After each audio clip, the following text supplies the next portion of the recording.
Colleagues, good afternoon. The Crisis Media Center. We proceed with our working day. The topic is peacekeeping activities in the east of Ukraine during the hybrid war. Our speakers are Ihor Prus, coordination of the volunteer union Love Has No Borders, Ihor Ubiy-Vovk, pastor of the church God Glory Shining, and Valeriy Ionov, NGO Salym. Good afternoon. We are at this news conference in order to give information what is happening in the east of Ukraine and what is happening in the minds of persons and in their hearts. We started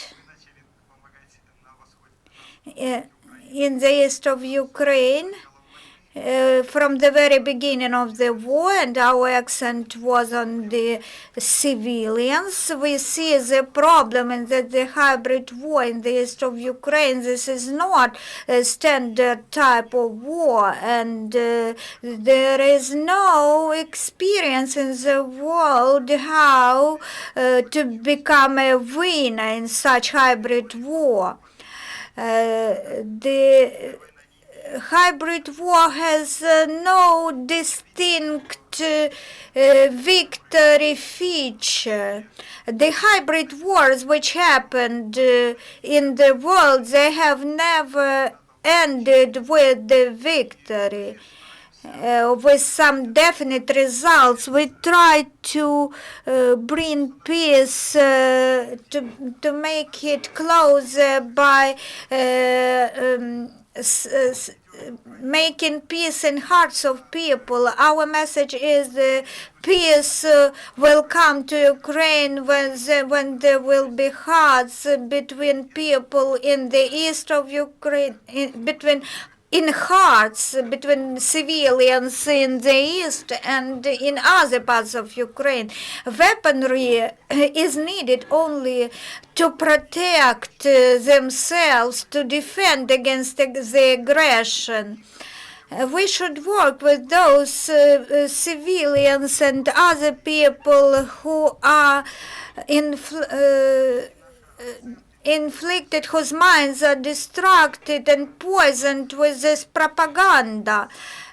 We call on volunteers to go from heart to heart, from civilian to civilian in the east of Ukraine. This is the only way to demonstrate that Ukraine is not the one which demonstrated in hostile propaganda mass media. Ukrainian mass media or public bodies make efforts, but these efforts are insufficient.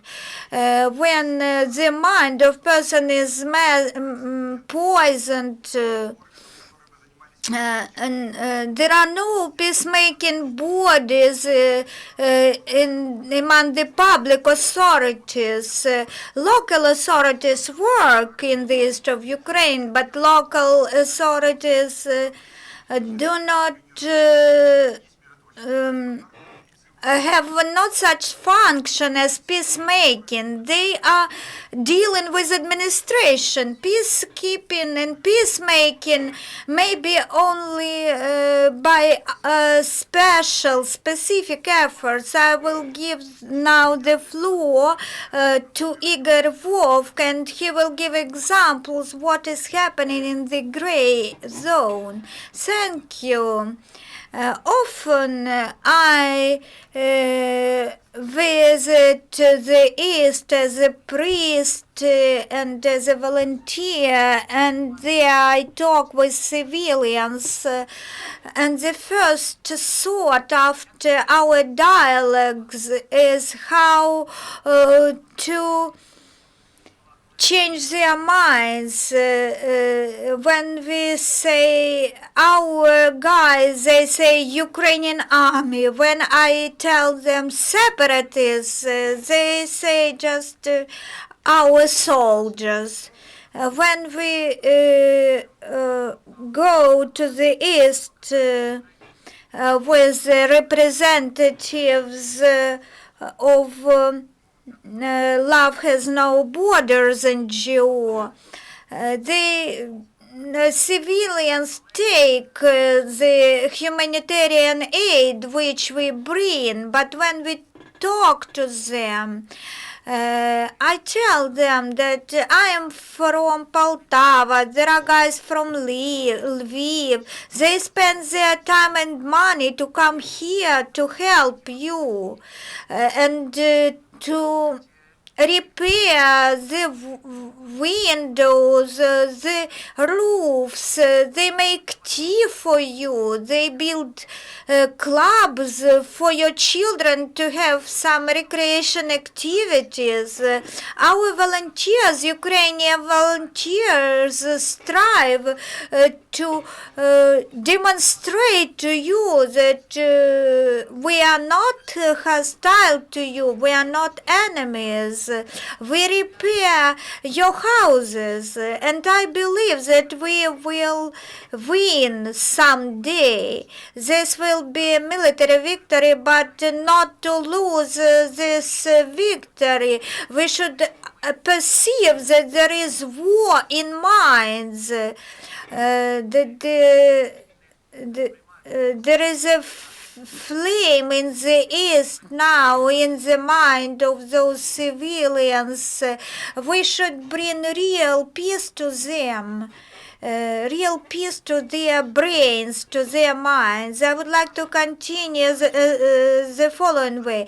Our experience of distributing medicines and bread tells us that consciousness of people that people's minds are now in post-trauma injury, experience this injury. People suffer post-trauma syndrome. When we bring aid, we see that it's kind of Golodomor famine of 1933, when people tried to get this food even twice. They even changed clothes to demonstrate that they are the other persons in order to get food kits, food baskets twice.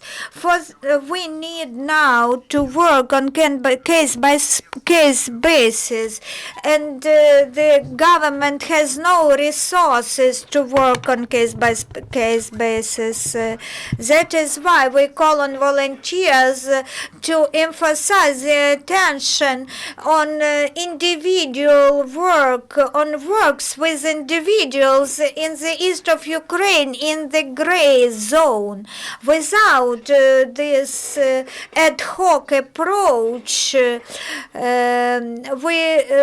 will not succeed in the east. We would like also to inform you about another case. Last year in the villages we distributed seeds so that they can plant seeds. This is a project Smart Help, because we use less than $10 and give people hope. They deal with agriculture and they get harvest in autumn. This is a kind of labor therapy. They nurture not only those seeds and plants, they nurture their hope, and they become also producers of wealth. We will proceed with our Smart Help project. You can see here now a box of seeds which we are going to disseminate. This is a balanced set of seeds. I think that my friends will demonstrate this to you. Started with 3 types of cabbages: radish, early, medium, late, and even the seeds of melons and watermelons. We offer this kit for a family of about four persons. Where families are larger, we give them more seeds. So we call on volunteering NGOs to join us in this project to disseminate more seeds in the East. Then these people, their minds will change from consumer mind to producer mind. We visit many villages and we can see that this region is mostly agricultural, not industrial. We will make the next step in our project. The next component will be chicken growing. We will start it soon, and the next component, which we also ask volunteers to join, is many pregnant women, as we can see, flee from the occupied territory to give birth to a child in the territory which is not occupied. And in those, we would like to help them. This is not quite the format of Smart Help, but we need your help in our efforts anyway. And I would like to repeat and to accent that without joint efforts of all volunteer NGOs, we can't implement all our activities. Please contact us. We see that there is some crisis, whether small or large, in volunteering organizations which help military men. We see there is a fall in the hostilities, and I have a feedback that there is some stop. Let's accent our efforts and military men efforts on assisting helping civilians in gray area. And now I'm giving the floor to Vasil, who will tell about assistance to children in the gray area, in the gray zone. Of course, coming to the territories which had been occupied and now they are Ukrainian, they have already been released. I can see there is hatred in the eyes of people there, and also I see fear. And I see also that those myths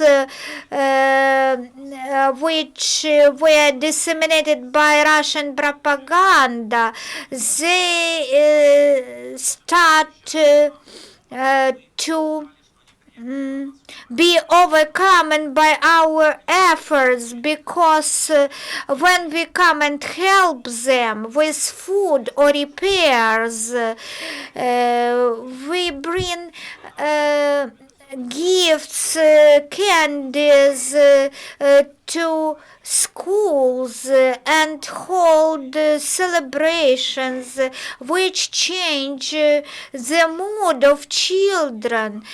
Children perceive war quite in another manner, quite otherwise than adults, and the moods of children start to think that not everything is true, which they hear in the hostile neighboring countries' propaganda, which these children listened to. The mind will change, the consciousness will change when we demonstrate them our assistance, our patience. We will show them our good attitudes to them, that both of us can be citizens of one state. And you know, Valeriy, by the way, is from Moldova, and now he lives in Tarasha, and Tarasha citizens provide much help to the eastern civil citizens of Ukraine, and our organization, which is titled Love Has No Borders, also conduct many efforts. I would like to add, during the period of more than a year of visits to the east, we also visited military men with food and clothes. I mentioned certain trend, not like near the front line. In the gray zone, the military men have very close contacts with civilians, and military men say that civilians rely on these Ukrainian soldiers because some villages have no water supply. Only Ukrainian army supply them with water. So the soldiers say that people sometimes come, don't leave us. We need you to protect us, to defend us. So this fact shows that the changes have already happened. Thank you, dear colleagues. Are there any questions to our speakers? Well, there are no questions and comments. Thank you for your briefing. The next